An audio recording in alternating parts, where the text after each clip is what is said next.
Sir, what's your name? Manny Cruz. Kamusta naman ang takbo niyo today? Ayos lang. Anong event? Strong finish. 10K. 10K. How long have you been running? Since 1986. So veteranong na kayo. Anong masasabi niyo ngayon na ang dami-dami ng tao na into running? Siguro ano sila para sa sa kanilang health. Paano sila sa kanilang katawan, physical fitness. Kayo po, when you started in 1986, ano bang objective niya?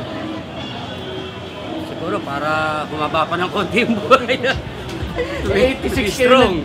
86 kayo nag-umpisa, 2011 na ngayon. Oo, hanggang ngayon. Wala, hindi ko na maitigil eh. Pagkasala, hinaharap na rin ang katawan ko. Ilang taon na po kayo, if you don't mind? 59. Nagsi-60 na ako sa next year. And the benefit so far from 86 hanggang ngayon, kita mo, nakatapos ko yung 10K. At least, strong finish.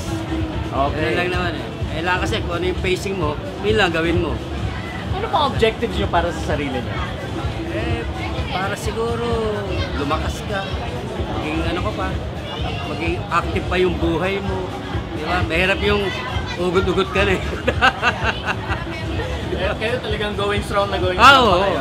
10K, kaya pa eh. 1 hour and 1 hour 20 minutes. Mabagal. Kasi dati nung kalakasan ko, yung 10K ko is 52, 50, mga ganon. Kaya habang tumatanda ka, bumabagal ang pacing mo. Kasi hindi mo na kayang gawin yung bata ka. Okay, Okay, thank you, sir. Thank you very much.